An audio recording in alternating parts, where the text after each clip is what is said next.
The Big Green Egg presents this week's Recipe on the Grill. I'm Dr. Barbecue for the Big Green Egg. Today's recipe is a Florida-style lobster tail. Got these beautiful Florida lobster tails. Florida lobsters don't have claws. That's why you'll never see the whole lobster in the store. You see just the tail, but they're sweet and delicious, and I love them. So along that theme, I'm gonna make a Florida-style lobster roll. Lobster roll is a common thing up in New England with the Maine lobsters. One of the interesting ingredients is these buns. It's kind of a hot dog bun, but it's split on top. See how that is?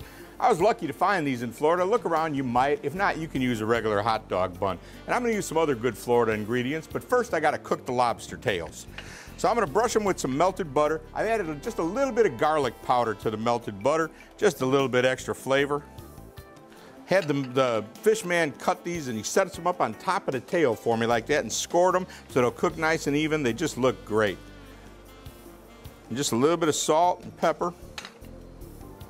Whoa, that's a lot of pepper. All right, now they're going in the egg. I got the egg set up cooking indirect at 350. I've got the BBQ handle and things. I'm right on 350. No wood chips, just the charcoal flavor is gonna be good. Those are gonna take about 25 minutes. It's been 25 minutes. My lobsters are done.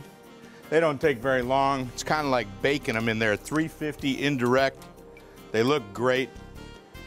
But they're gonna need to cool down if they're gonna go into lobster rolls. So they're gonna have to sit for a little bit. In the meantime, I'm gonna make the dressing that's gonna go on these lobsters. Typical mayonnaise, very common what you'd find up in the Northeast where they eat a lot of lobster rolls. A little fine chopped up celery, that's pretty common too. A little bit of texture, nice freshness it adds to it. A little bit of dried tarragon, nice little herby flavor for it. I'm gonna put a little bit of more salt in here. I'm gonna skip the pepper because the lobster's got me covered. The dressing's done now. I'm gonna come back and show you how this all comes together. My lobster's cooled. I've got everything I need put together here to finish this up. I took these off the shell. I'm gonna cut them into chunks. They're gonna go in the salad, so you gotta cut it small enough so it'll work out. But you'd like to have some nice edible big chunks in there. See, now all that pepper I blew on the lobster will get kind of mixed in and I'll be okay. Now my lobster goes into my dressing. So now I fold my lobster in with the dressing. As you can see, this is really all about the lobster. The dressing is just kind of a little something to put on there. Now to keep along that Florida vein, I'm gonna take my lobster roll and put a little bit of spinach in there. They use lettuce up north, but I like to put a little something different. A couple of lettuce or spinach leaves to give a nice little crunch. And spinach is good for you, a nice thing to work in.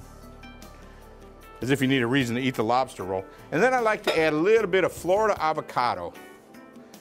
See that avocado? Looks a little different than them other ones. That's a Florida avocado.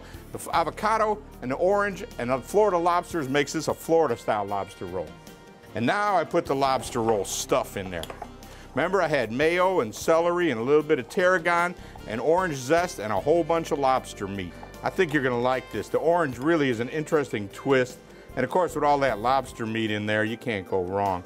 The avocado, the nice creamy part, the avocado is a nice addition.